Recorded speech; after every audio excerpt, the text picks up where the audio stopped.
हम क्यों बोले अल्लाह अकबर भाई? हमारे लिए तो राम है, घनश्याम है, राधे हैं, जय श्री राम है, हर हर महादेव है, इतने हमारे पास है कि हम वही बोलते बोलते हमारा जिंदगी कट जाए। जिस हिसाब से अखिलेश यादव ने कहा, जब पता था उधर मुसलमानों की बस्ती है तो उधर से क्यों लेकर के गए?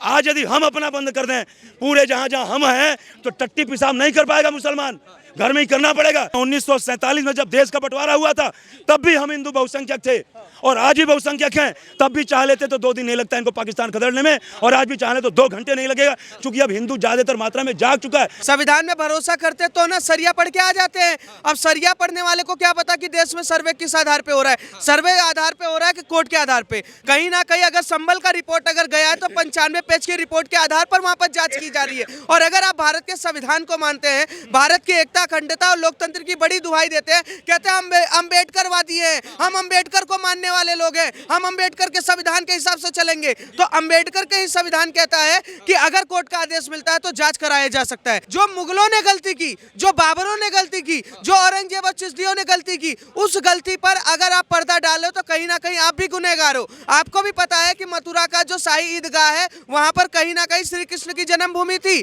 जैसे बाबर ने अयोध्या में राम मंदिर तोड़कर वहां पर बाबरी मस्जिद बनाया, कोर्ट ने फैसला दिया ना, वो मुसलमान का इलाका सर पाकिस्तान में नहीं है, बांग्लादेश में नहीं है, अफगानिस्तान या किसी और इलाके में नहीं, इराक ईरान में नहीं है, वो भारत में है। गांधी जी कौन से हिंदू थे जिन्होंने राम को काल्पनिक बताया? जो आज महात्मा गांधी के नाम पे राजनीति करते हैं, उनका सरनेम लेकर के घूमते हैं, और उन्हीं के कांग्रेस पार्टी के नेताओं ने कहा कि राम काल्पनिक हैं। संभल की घटना के बाद से जब सर्वे टीम वहां पर पहुंचती है और उसके बाद से लगातार नए नए खुलासे सामने आ रहे हैं, जिस प्रकार से वहां पर पुलिस सर्वे टीम जो पहुंचती है, जो पत्थरबाज के ऊपर एक्शन लेने के लिए, वहां पर कई ऐसे बंद मंदिर मिलती है जो कई सालों तक बंद रहती है। और अभी हाल में एक मंदिर और संभल से मिला है, जो राधा कृष्ण का मंदिर था, वो कई सालों से बंद था। लोग कह रहे हैं कि यहाँ पर नरसंहार हुआ था। इस प्रकार से घटनाएं सामने आ रही हैं। लेकिन वही अगर बात करें तो एक मुस्लिम इलाके से इस प्रकार का मंदिर निकलना और इतने सालों तक बंद रहना, और वहीं नालंदा में एक माड़वा गांव है, वहां पर एक 100% वहां पर हिंदू आबादी रहती है, और वहां एक मस्जिद है। उस मस्जिद में डेली अजान भी होता है, और वहां पर जो साफ़ सफाई का जो जिम्मेदारी है वो एक हिंदू अपने ऊपर रखा है। तो ये होता है भाईचारा। लेकिन क्या इस देश में जो भाईचारे की बात होती है, क्या वो भाईचारा अभी भी क्या देश में निभाई जा रही है? हम जनता के बीच मौजूद है, जनता से बातचीत करेंगे। काफ़ी गंभीर विषय है, क्योंकि एक मुस्लिम आबादी से मंदिर निकलना, वो भी बंद तरीके से और कई सालों से बंद रहना, काफ़ी गंभीर विषय है। क्या आपका शुभ नाम क्या है? प्रेमनाथ द्विवेदी। द्विवेदी जी, कैसे देखते हैं कि जिस प्रकार से अब जहाँ पे मुस्लिम इलाका है वहाँ से इस प्रकार का मंदिर निकलना और कई सालों तक बंद रहना एक प्रश्नवाचक चिन्ह जो है सवाल खड़ा कर रहा है, उस पर क्या कहेंगे? देखिए, इसीलिए कहते हैं ना कि जब आपका जो जीन्स है, कुल है, जो प्योर रहेगा ना, यदि वास्तव में आप हिंदू हैं, वास्तव में आप सनातनी हैं, तो आपकी के ऊपर कितना भी कोई बात आ जाए, लेकिन अपने सनातनी विचारधाराओं से, अपनी जो सनातनी संस्कृति है, उससे आप समझौता नहीं कर सकते हैं। और हमारी सनातन संस्कृति यही कहती है, हम वसुधैव कुटुंबकम को मानने वाले हैं, हम पूरे विश्व को अपना परिवार मानते हैं। आज ये बताइए, आप नालंदा की बात कर रहे हैं, वहाँ जो माड़वा गांव है, एक वहाँ जो है वो मस्जिद है, और जो वहाँ का जो इलाका है वो हिंदू बहुसंख्यक इलाका है, लेकिन वहाँ पे पूरा टाइम आकर के वहाँ मुस्लिम नमाज करते हैं, मंदिर की देख रेख हिंदू करता है, उसमें जो भी साफ़ सफाई जो भी है सारा हिंदू करता है। तो ये हमारा बड़कपन है, हमारा अपनापन है, हम आपको भाई मानते हैं, लेकिन आप हमको चारा मानते हो। जहाँ भी आप उठा करके देख लीजिए, जहाँ भी हिंदू अल्पसंख्यक है, वहाँ इससे पहले जो कांग्रेस और समाजवादी पार्टी और मायावती की पार्टी, बहुजन समाज पार्टी की सरकारों में दंगे ही दंगे हुए हैं। कई मुस्लिम मौलाना मदनी ऐसे भी कह रहे हैं कि जो गोडसे वाले हिंदू हैं वो मतलब हिंसावादी हिंदू है। वो जो गोडसे वाले हिंदू, भाईचारा तो अभी भी है, बस हिंदू देख नहीं पा रहा है। जो गोडसे वाला हिंदू है वो नहीं देख पा रहा है। आप गोडसे वाले हिंदू हैं या मतलब कौन सी वाले हिंदू हैं? अच्छा, मैं जरा पूछना चाहता हूँ, गांधी जी कौन से हिंदू थे? गांधी जी कौन से हिंदू थे जिन्होंने राम को काल्पनिक बताया?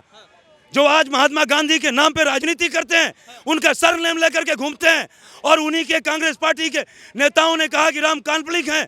यही सोनिया गांधी कभी जो सपोर्ट नहीं करी राम जन्मभूमि मंदिर के निर्माण के लिए, लेकिन वही गांधी का उनका राजनीतिक दर्शन क्या था? गांधी जी का रघुपति राघव राजा राम, पतित पावन सीताराम, और जब मरे तो हे राम कह करके मरे।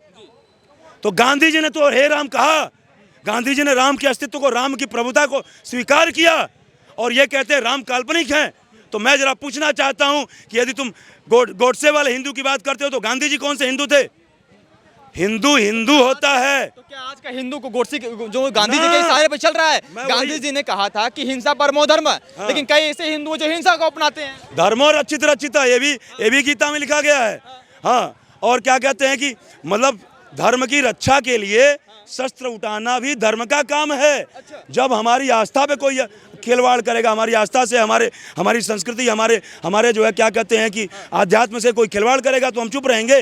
जो हमारी जो हमारा जो प्राण है, हम उससे कैसे समझौता कर सकते हैं भाई? आज तक किए नहीं, बताइए। 500 सालों तक हम एक अपने मंदिर के लिए, जो हमारे आराध्य हैं उनके लिए लड़ते रहे, और हम लोगों ने कभी दंगा नहीं किया।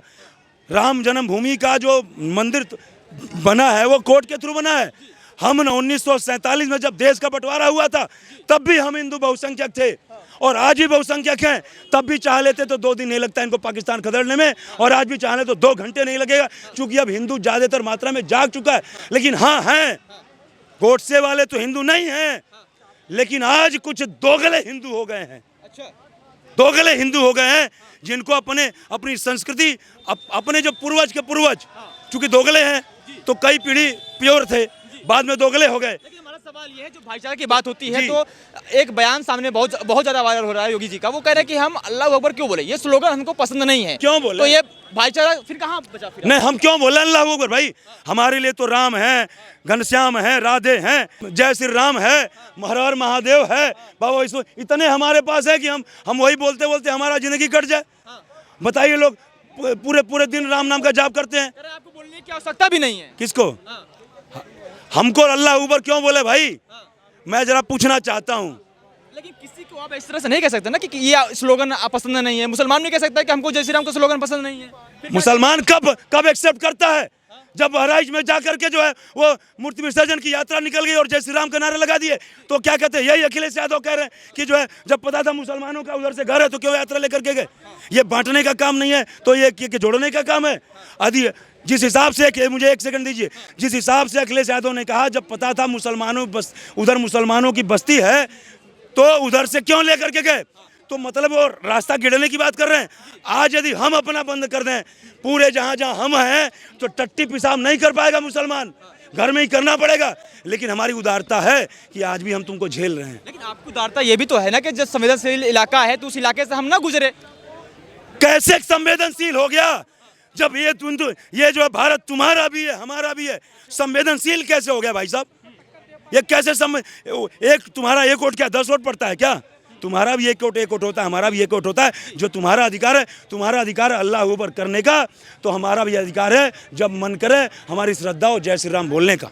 लेकिन ये बताइए, जिस प्रकार से योगी जी कह रहे हैं कि हम अल्लाह अकबर क्यों बोले, ये स्लोगन हमको पसंद नहीं है, तो मुसलमान भी कह सकता है कि हमको जय श्री राम पसंद नहीं है, तो आप क्यों बोलते हैं? हमारे इलाके से जब आप गुजरते हैं तो जय श्री राम का नारा क्यों लगाते हैं? हमको भी पसंद नहीं है। देखिए, सबसे पहली बात तो मुसलमान जय श्री राम का नारा पसंद करता है नहीं करता वो हमें पता नहीं है, वो पूरा देश भी जानता है कि जय श्री राम के नारे पे कहीं ना कहीं पत्थर चलवाए जाते हैं। कहीं ना कहीं जब यात्रा निकाली जाती है तो वहाँ पत्थर, आगजनी, दंगे, हिंसा किस लिए किया जाता है कि उनको पसंद नहीं है। पर अल्लाह अकबर के नारे लगा के जब हिंदू इलाके से यात्रा निकाली जाती है तो वहाँ पर फूल बरसाया जाता है। क्यों? क्योंकि हिंदू एक बात सोचता है कि भाईचारे में प्रेम है। पर दूसरी तरफ से वो देखा जाता है, जब दूसरी तरफ से पत्थर चला रहा है तो कब तक हमसे उम्मीद करोगे कि हमने ठेकेदारी ले रखी है कि हम फूल बरसाएंगे। दूसरा सबसे बड़ा मुद्दा, योगी जी ने ये नहीं बोला कि मतलब अल्लाह अकबर मुझे पसंद नहीं है। उन्होंने एक बात ये बोली कि मुसलमान ये लोग कहते हैं कि हमें जय श्री राम का नारा पसंद नहीं है, तो कल को हिंदू भी कहने लगेगा कि हमें अल्लाह अकबर का नारा पसंद नहीं है। तो देश में एक सांप्रदायिक जो माहौल आप बिगाड़ना चाहते हैं, सपा हो गया, कांग्रेस हो गया, ये नारे के तब्दील के तहत जो बिगाड़ना चाहते हैं पूरा माहौल, वो कहीं ना कहीं देश की जनता को दिख रहा है। और योगी जी ने उसको दिखाने की कोशिश की है कि अगर मुसलमान हिंदू के इलाके से निकाल सकता है यात्रा, तो हिंदू क्यों नहीं यात्रा निकाल सकता? इसका सबसे बड़ा सवाल का जवाब दे। वो मुसलमान का इलाका सर पाकिस्तान में नहीं है, बांग्लादेश में नहीं है, अफगानिस्तान या किसी और इलाके में नहीं, इराक ईरान में नहीं है, वो भारत में है। मैं आज एक बात बता देना चाहता हूँ कि आज़ादी के बाद जब आज़ादी हुआ, धर्म के आधार पर आज़ादी दी गई कि बंटवारा किया गया, मुसलमानों को उस साइड दिया गया और हिंदू इस साइड रहे।